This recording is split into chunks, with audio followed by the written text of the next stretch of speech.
Good morning all of you. ఈరోజు Kadapa public స్కూల్లోని పిల్లలకు ట్రాఫిక్ అవేర్నెస్ మరియు రోడ్ సేఫ్టీ ప్రికాషన్స్ గురించి తెలియజేయడం అయింది. ఎందుకంటే రోజు రోజుకు వెహికల్స్ పెరుగుతూ ఉన్నాయి.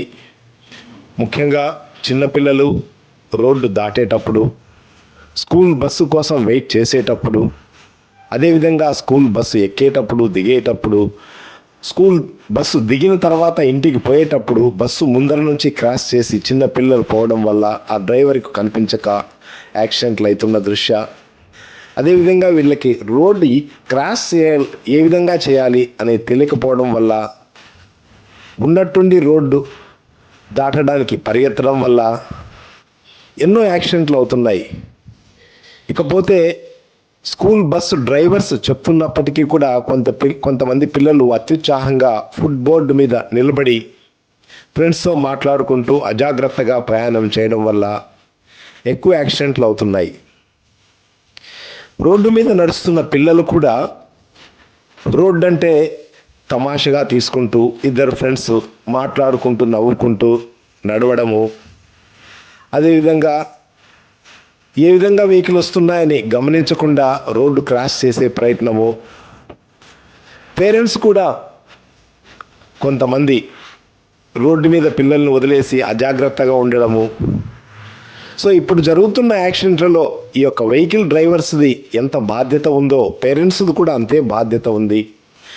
వీళ్లకు స్కూల్లో ఒక పాఠ్యాంశంగా ఈ రోడ్ సేఫ్టీ, ఈ ట్రాఫిక్ అవేర్నెస్ గురించి ఉంటే బాగుంటుంది అనే ఉద్దేశంతో ప్రతిరోజు ఏదో ఒక స్కూల్కి విజిట్ చేస్తూ వీరికి రహదారి భద్రత గురించి తెలియజేయడం జరుగుతూ ఉంది.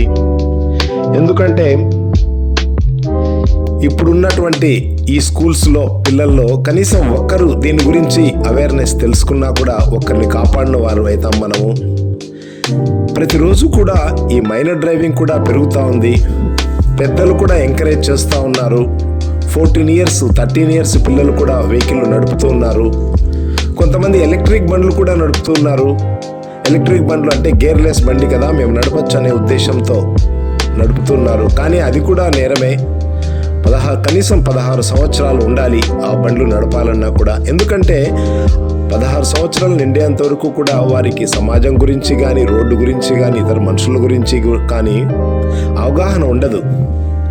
వీరు బండినైతే నడపగలరేమో కానీ, వీరి బండినైతే జాగ్రత్తగా తీసుకుపోగలరేమో కానీ రోడ్డు మీద ఇతర వెహికల్ యొక్క డ్రైవర్లను కూడా, వారి యొక్క డ్రైవర్ని కూడా, డ్రైవింగ్ స్కిల్స్ని కూడా వీరు అంచనా వేయగలగాలి.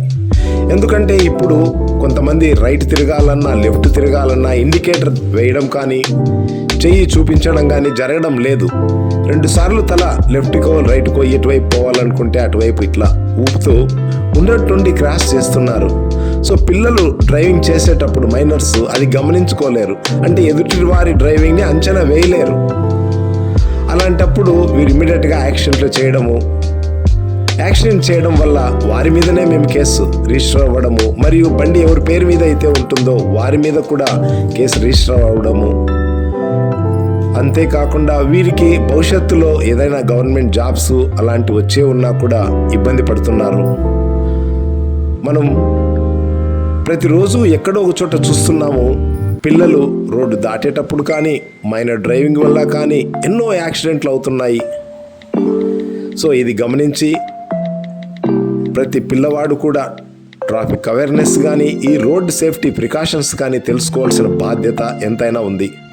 సో ప్రతి పిల్లలు కూడా చిన్నపిల్లలు రోడ్డు మీద ప్రథమంగా వదలకూడదు. ఒకవేళ రోడ్డు మీద వెళ్తున్నప్పుడు పేరెంట్స్ యొక్క చెయ్యి పట్టుకొనే వెళ్ళాలి. అంతేకాకుండా వారిని ఫ్రీగా వదలకూడదు. ముఖ్యంగా అమ్మాయిలు, లేడీస్ లూజ్ డ్రెస్ వేసుకొని ఆ బండి వెనకాల కూర్చోవడం చాలా ప్రమాదకరంగా ఉంది. దానికి తోడు ఇప్పుడున్న మోటార్ సైకిళ్ళు సీటు ప్యారలల్గా ఉండడం లేదు. బ్యాక్ ఎవరైతే కూర్చుంటున్నారో వారు సీట్ హైట్గా ఉంటా ఉంది. సో దీనివల్ల ఏమవుతుందంటే చిన్న యాక్సిడెంట్ జరిగినప్పుడు వీళ్ళు ఎగిరి ముందుకు పడడము వెనక్కి పడడము జరుగుతూ ఉంది. అంతేకాకుండా డ్రైవింగ్ చేసే వాళ్ళు యాక్టివ్గా ఉంటున్నారు, కానీ వెనక కూర్చున్న వాళ్ళు రిలాక్స్గా ఉంటున్నారు.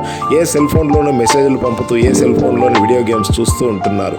కానీ ఇప్పుడు పరిస్థితుల్లో అట్లా కుదరదు. డ్రైవింగ్ చేసే వారికి హ్యాండిల్ ఉంటుంది, వాళ్ళు ఇమ్మీడియట్గా దాన్ని ప్రివెంట్ చేసుకోగలరు. ముందు ఏం జరుగుతూ ఉంది, స్పీడ్ బ్రేకర్ వస్తుందా, ఎవరైనా అడ్డం వస్తున్నారా అనేది గమనించి వాళ్ళు ఇమ్మీడియట్గా యాక్టివ్గా దాన్ని ప్రివెంట్ చేసుకోగలరు జరగబోయే యాక్సిడెంట్. కానీ వెనక ఉన్నవారు అది గమనించగా రైట్కు పడడం లెఫ్ట్కు పడడం జరుగుతుంటారు. అట్లా కుదరదు. సో వెనక కూర్చున్న వారు కూడా కంపల్సరిగా గ్రిప్ ఉంటుంది, ఆ గ్రిప్ పట్టుకోవాలి. అంతేకాకుండా ముందర వస్తున్న వెహికల్స్, బస్సు వస్తుందా, కారు వస్తుందా, ఏ విధంగా పోతుంది అని గమనిస్తూ ఉండాలి. ఏదైనా వెహికల్ మీదకి వచ్చినప్పుడు ఆ డ్రైవర్ ఇమ్మీడియట్గా బ్రేక్ వేస్తాడు, అది కూడా గమనించుకోవాలి. ఒకవేళ డ్రైవర్ అజాగ్రత్తగా ఉన్న వెనక కూర్చున్న వాళ్ళు అలర్ట్